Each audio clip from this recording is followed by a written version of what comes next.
매일 성경 묵상을 돕는 해설 가이드입니다. 안녕하세요. 묵상 코치입니다.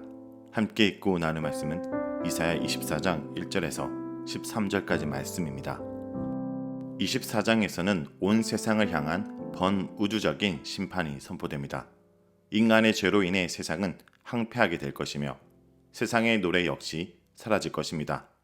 이사야는 앞으로 땅이 얼마나 황폐하게 될 것인지를 강조하기 위해 텅 비다라는 단어를 반복해서 사용합니다.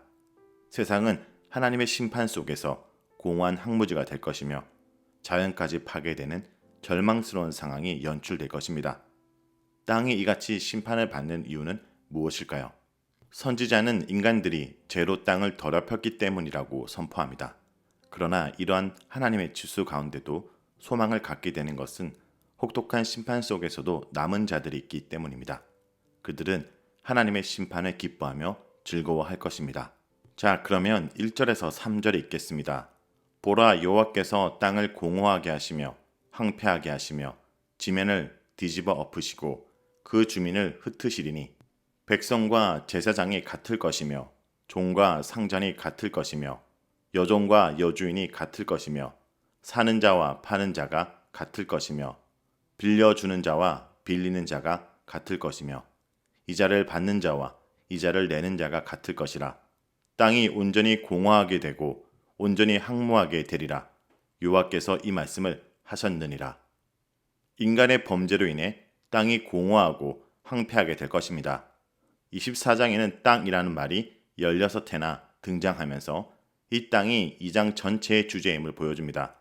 이것은 창조 전 혼돈의 상태와 홍수로 인한 역창조적 사건임을 암시합니다.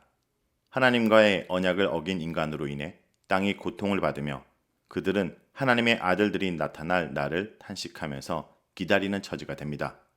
노아를 통해 보여진 새 창조가 이제 예수 그리스도의 재림을 통해 완성될 것입니다. 세상에 내려진 최종 심판은 지위, 신분 고하에 상관없이 공평하게 적용됩니다. 이 점을 강조하기 위해 선지자는 6쌍의 대조되는 개념을 사용합니다. 백성과 제사장, 종과 주인, 하녀와 안주인, 사는 자와 파는 자, 빌려주는 자와 빌리는 자, 이자를 받는 자와 내는 자. 동시에 이 대조적인 쌍들은 하나님의 심판이 종교적, 사회적, 가정적, 경제적으로 미칠 것을 말해줍니다. 즉, 하나님 앞에서 인간의 지위, 건세, 부귀는 아무런 의미가 없음을 말해줍니다. 다음은 4절에서 13절 읽겠습니다.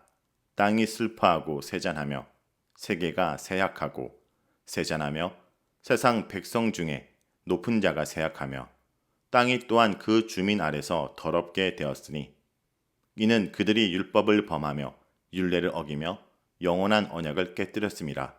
그러므로 저주가 땅을 삼켰고 그 중에 사는 자들이 정죄함을 당하였고 땅의 주민이 불타서 남은 자가 적도다. 새 포도즙이 슬퍼하고 포도나무가 세잔하며 마음이 즐겁던 자가 다 탄식하며 솟구치는 기쁨이 그치고 즐거워하는 자의 소리가 끊어지고 수금 타는 기쁨이 그쳤으며 노래하면서 포도주를 마시지 못하고 독주는 그 마시는 자에게 쓰게 될 것이라. 약탈을 당한 성읍이 허물어지고 집마다 닫혀서 들어가는 자가 없으며 포도주가 없으므로 거리에서 부르짖으며 모든 즐거움이 사라졌으며 땅의 기쁨이 소멸되었도다. 성읍이 한패하고 성문이 파괴되었느니라. 세계 민족 중에 이러한 일이 있으리니 곧 감람나무를 흔든 같고 포도를 거둔 후에 그 남은 것을 줌 같을 것이니라. 세상이 하나님의 심판을 받게 된 것은 그 땅 인간들이 이 세 가지 행위로 땅을 더럽혔기 때문입니다. 첫째, 율법을 어겼습니다. 이 율법은 하나님이 인간에게 주신 모든 삶의 원리로서 율법을 의미합니다. 인간이 끊임없이 자연의 원리를 거스립니다. 둘째, 인간은 법령을 거슬렀습니다. 이는 기본적으로 이미 선포된 것을 새 윤리로 대체했음을 의미합니다. 오늘날 돈으로 모든 것을 평가하는 사회를 만든 것이 그 예입니다.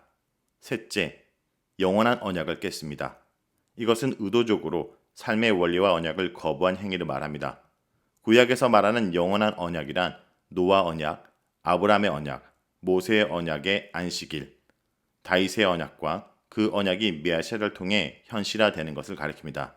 이 가운데 정확히 어떤 것을 뜻하는지는 알 수 없지만 각 개인이 자신의 책임을 등한시한 것을 뜻하는 말로 사용되었다고 볼 수 있습니다. 7절에서 12절은 황폐한 성읍에 대해서 얘기합니다. 울며 쇠약해진 땅에서 온전한 열매가 나올 리가 없습니다. 이제 새 포도주가 울고 포도나무가 쇠약해졌습니다. 이것들은 모두 농업 경제의 상징이고 번영의 상징이며 잔치와 기쁨의 상징입니다. 이 기쁨이 예루살렘에서 사라질 것입니다. 희락의 도시가 슬픔과 부르짖음의 도시로 변한 것은 이스라엘의 범죄 때문입니다. 하나님을 의지하지 않고 스스로 안전을 도모하려고 한 하나님의 도성은 이제 약탈을 당한 성읍, 즉 공허의 성읍이 되고 말 것입니다. 12절은 성읍이 항무하고 성문이 파괴되었느니라 라고 얘기합니다. 하나님의 심판을 받는 도시가 황폐하게 방치되어 있는 모습입니다. 살아남은 자들은 두려워 문을 잠그고 조용히 도사리고 있으며 성은 더 이상 방어할 능력이 없습니다. 이러한 도시의 항무함은 천지창조의 혼돈에 비견할 만합니다. 13절에서는 그날이 임하면 마치 사람이 올리브 나무를 추수하듯 포도원에서 포도를 수확하듯 하나님께서 이 세상을 추수하실 것이라고 얘기합니다. 어떤 과일 나무든지 추수할 때는 열매를 남기지 않고 모두 거둬들입니다. 다만 따기 힘든 곳에 열매를 몇 개 남겨놓을 뿐입니다. 이 사실이 심판의 철저함을 보여주기도 하지만 동시에 추수 뒤에 몇 개의 알갱이들이 남았다는 사실이 절대적인 절망 속에서도 이스라엘에게 조그마한 희망을 줍니다. 이것은 바로 남은 자들이 있을 것임을 의미하기 때문입니다.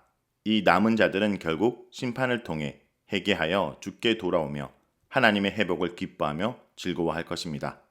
자, 여기까지가 이사야 24장 1절에서 13절까지 말씀입니다. 오늘 말씀을 통해 우리는 무엇을 묵상하고 적용해야 될까요? 첫째, 모든 것을 뒤엎을 심판이라는 것을 잊지 말아야 됩니다. 세상의 권력자들은 늘 이대로를 외칩니다. 하지만 심판은 아무것도 그대로 있지 못하게 할 것입니다. 하나님을 대적해 쌓아올린 교만의 바벨성을 깨트리고 뒤집어 엎을 것입니다. 종교도 사회도 정치도 경제도 다 변혁될 것입니다. 하나님 중심으로 재편될 것입니다. 하나님 없이 쌓아올린 모든 것을 창조존의 혼돈과 공고의 상태로 되돌리실 것입니다. 백성과 제사장, 주인과 종, 하녀와 안주인, 사는 자와 파는 자, 빌려주는 자와 빌리는 자, 이자를 받는 자와 내는 자의 구분이 사라질 것입니다. 따라서 우리는 하나님이 없는 세상이 그어놓은 경계를 두고 안달해서는 안 됩니다. 기득권의 영역으로 들어가려고 하나님을 버리고 이웃의 피눈물을 외면해서도 안 됩니다. 심판이 있다고 믿는다면 그렇게 해서는 안 됩니다. 특별히 그리스도인들에게 땅은 단지 물리적인 공간이 아닙니다. 땅은 우리와 공존해야 될 언약의 파트너입니다. 우리가 하나님을 떠날 때 땅도 우리를 떠날 것입니다. 하나님을 떠난 인간은 땅을 숭배하거나 땅을 착취할 것입니다. 하지만 땅은 그들에게 하나님의 복을 허락하지 않을 것입니다.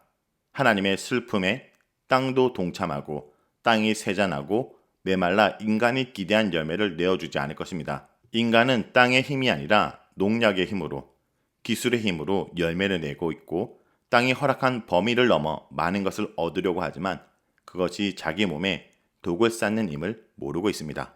그러므로 심판은 이 모든 그릇된 것을 바로잡고 뒤엎는 것이라는 것을 잊어서는 안 됩니다. 둘째, 그 심판으로 세상의 기쁨이 소멸될 것입니다. 하나님의 심판이 임하는 땅에 기쁨 대신 슬픔이, 희락 대신 탄식이, 풍요로움 대신에 배고픔이 임할 것입니다. 노랫소리가 그치고 곡소리가 들려올 것입니다. 땅의 침묵에 인간이 쌓아올린 도시의 영화는 그치고 문명은 쇠락할 것입니다. 사람들로 북적였던 도시는 사랑과 신뢰가 무너져 살아남은 자들은 두려워 문을 잠그고 집 안으로 들어가 숨죽여 살아야 할 것입니다. 하나님 없는 영혼들이 흥청망청 인생을 낭비하는 것을 보고 부러워하지 마십시오. 영혼의 공허함을 감출 수 없어서 그러는 것입니다. 사랑하는 성도 여러분, 심판은 올 것입니다. 하나도 예외 없이 조금의 실수도 없이 주님은 심판하실 것입니다. 그날에 주님 안에 우리에게는 결코 두려운 날이 되지 못할 것입니다. 오늘 주님 안에서 희락을 누린 자는 그날도 기쁨의 날이 될 것입니다. 오늘 하루도 그날을 기대하며 세상이 아닌 주님 안에서 기쁨을 찾는 주의 백성이 되길 간절히 기도드립니다.